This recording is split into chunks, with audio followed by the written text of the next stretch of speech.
players for coming on tonight, because we are spawning on Daybreak, which I must say I'm traumatized is not going to be in the next season's map pool. But yeah, let's introduce him. In the top right position, we have the blue Zerg player, AndyPandy. And his opponent in the lower left, the red Terran player, Moomin. Yeah, so Terran vs Zerg on this map, a map that we've all seen. I think I've seen hundreds of games on this. I've probably casted hundreds of games on this map. It has been around 2 years now. Somewhere around 2 years, maybe 1.5. I felt like this map has been around forever, but then you think back to the start of Wings of Liberty and you're like, oh yeah, we used to play maps as Steps of War in tournaments. They were brilliant. Oh, so good. Why don't we go back to those days? Everyone liked those days, right? But on a legit note, I'm deeply traumatized, as I'm sure you probably guessed that Daybreak is no longer going to be in the ladder pool. Let me update you on that. Maddle's favorite map in the entire world, maybe even his favorite thing in the entire world, is Daybreak. A map in It's not my favorite thing. You're my favorite thing, Lillian. Oh, you're so cute, yo. Okay, but Maddles is definitely in love with this map. About half as much as he is in love with me, I would expect. He's been playing this map constantly. He's been doing commentaries on this map for ages, and he loves it, and he's gonna explain to you why. I love it because the rush distance isn't too short, so you can have some really fun things going on. You can also take expansions. The third base is quite nice. There's different attack paths through drops are viable. Everything is exciting about this map, Lurlian. I had a really bad short joke that I had. I thought of a really bad short joke when you said, "Oh, yeah." It was funny. It was funny, but I'm gonna save you. It was really. What? We have a Roach Warren? What's happening here? We aren't even paying attention to what's happening in this game. That is not just gas for an early speed. That is gas for an early Roach Warren. So we're going to see a Roach bust here, and AndyPandy is going one Rex Command Center, and he's making Reapers, which is of course the worst thing you could possibly do versus Roaches. Marines, arguably better. They are definitely better. They have a higher DPS after all. The only thing possibly worse than going for Reapers against Roaches would be if you went for 3 CCs. Oh, the Reaper doesn't see the Roach Warren just yet, but it saw the amount of gas that was mined out of that extractor, but only 100 gas was mined, so that would be the amount that you mine for speed. Wow, these are some high-level meta-game mind tricks here. Jedi mind tricks coming out of AndyPandy. He mines 100 gas, and Moomin is probably going to be thinking, okay, 100 gas is mined, that is probably for speed, but guess what, there's 3 Roaches on the way. There are, and these Roaches aren't designed to end the game here and now. They're just designed to force some units, be a bit of a pain, and allow AndyPandy to get all of the map dominance that he wants, drone up quite nicely, punish a greedy command center, which is precisely what Moomin has done. And what she's following up with is going to just straight away be Hellions, and they're even worse against Roaches. The switchover is going to come down. Here comes the armory as well. Everything going the complete opposite direction you'd want to defend against this. He has no idea this is coming. The Zergling control was fantastic by AndyPandy. He kept that Reaper busy, and now he sees the Roaches and he's like, oh lord, this is the last thing that I was expecting to see right now. These Roaches come in, they're gonna snipe the SCV that just built the command center. The first 2 Hellions are about to pop out, but they've got like 0 DPS, and this is gonna be... Oh no, it pops out on the wrong side too, you not so smart Hellion. I've heard of getting up on the wrong side of bed, but this takes it to a whole new level. And of course, what you've really got to worry about now is not the fact that you're going to lose this command center. Why is he attacking the command center, though? What is he hoping to achieve there? Yeah, go ahead, go. Oh, there's a righty post down! Oh no, the Roaches are in the main base. This is pretty disastrous. SCVs are going to die, Hellions are going to die, as long as the Roaches actually attack something. And there we go. And this isn't going to be a massive amount of damage done before they start dying now the Marauder's out, but it's just more the fact that it's quite time consuming, it's giving a full scout out, and it wasted some mining time as well, so that's really nice by AndyPandy here. Moomin, the one thing she did manage to avoid was having to lift up the natural boat. Yeah, that's something that he avoided, which is good. I really think that AndyPandy should have used all the time that he had to, like, start attacking the supply depots, force SCVs to be pulled for the repair. The Marauder would have been late. I kind of disagree with him attacking that orbital command. What did he achieve by attacking the orbital command? Well, it has 360 less HP than it normally would. Well, what does that do for you? What does that do for you? Well, not too much. You can force a lift. That's the only thing that can be potentially good if you're following it up with something. Oh, a nice little unfortunate misstep on the drones there. Not mining gas, just actually rally slightly behind it. And that's something that AndyPandy does need to identify, because that's going to really hurt any builds he's going for. Especially when he's got the Bailing Nest coming down as well. But +1 melee attack. Just getting started. We should see +1 carapace, judging by the fact there's 2 evolution chambers down. But the gas just a little bit behind because it wasn't mining.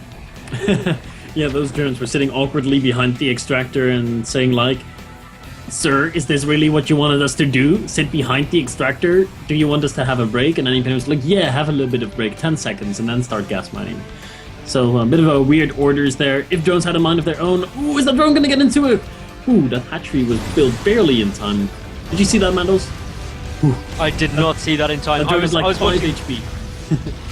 It was very close indeed. The Hellions getting taken down there, though the Roaches pushing forward. Meanwhile, we have got Stim, 3/4 done. The Hellbat drop loaded up and ready to go into the main. Just preparing, but an Overlord in the perfect position to spot it.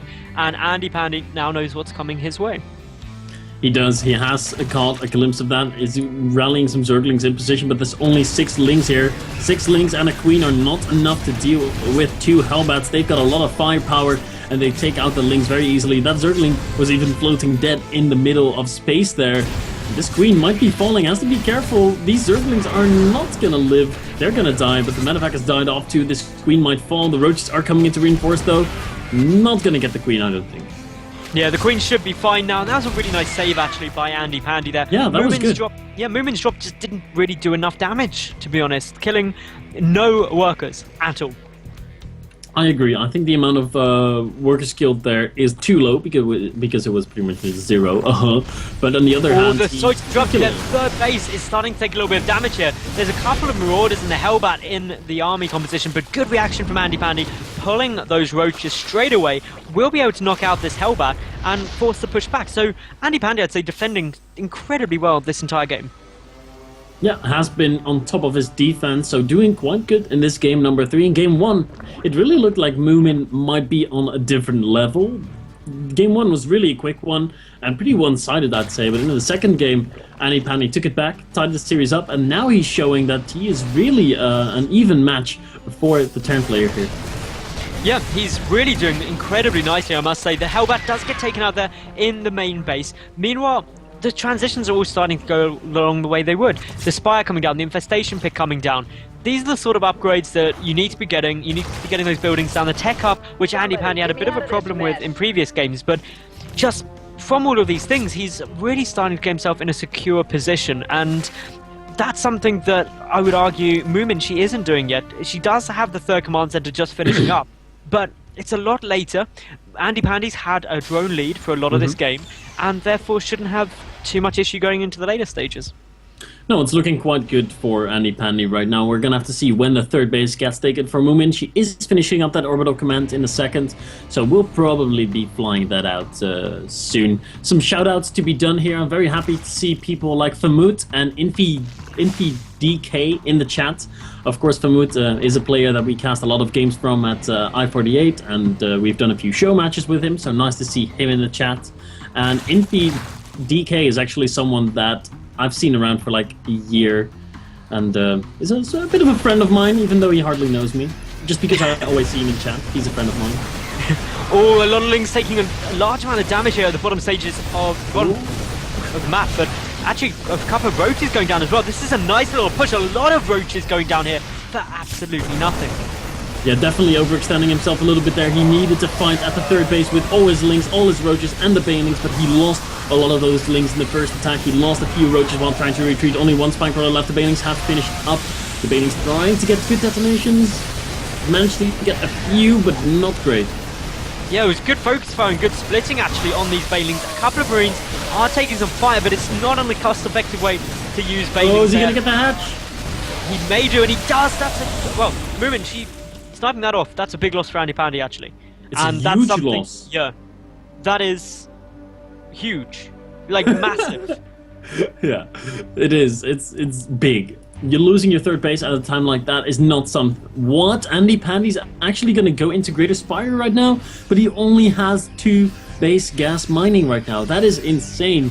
That is something that Moomin is definitely not going to be expecting. Some Lings running in here. They're running straight past the Marines and then deciding to, oh well, we'll go back and attack those Marines a little bit. The Muta's coming into the main base. There are missile turrets this time around. Moomin is prepared, but the lift has been forced on the overload map.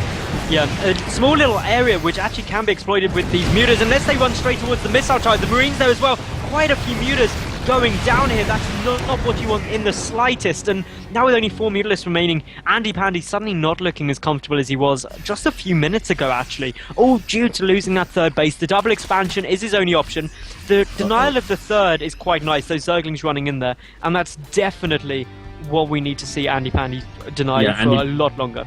Andy needs to buy time, and if AndyPandy could buy time, he'd buy 3 minutes right now, because that's what he needs to get back into this game, and that's not what Moomin is going to be giving him. The 3 minutes, well, actually, he is doing a good job buying that time. Denying the third, he is buying time, slowly but steadily, but he needs a little bit more. The Mutas need to be careful. One Muta gets taken out there, flying a little bit too close to the Marine Marauder ball. The 4th base has finished up. Oh, Mutas, no, 3-4 Mutas going down there. And AndyPandy, he's got nothing behind this. He tried to go for the Greater Spire, but he wasn't given the time. No, he just wasn't. And now, really rushing out, just a lot of Banelings, a lot of Zerglings, trying to hold this off. But this third base is going to fall. And even if Moomin, she just turned around just now and was like, well, that's enough damage. It really is. You cannot support Greater Spire off of just 2 hatches. And AndyPandy, he's not got much money in the bank, and Moomin, I really think she's making the right choice, pulling back at the moment. Yeah, she doesn't need to attack anymore. It's difficult attacking up against the ramp, up a ramp against Zerg. Gonna be scanning a little bit, maybe denying a few creep tumors, because AndyPandy has been on top of his creep spread in most games.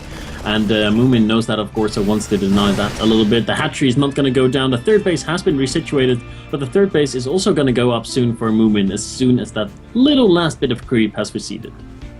And as that creep goes, of course, the there's command, a Zergling there. that's a painful wound to go for.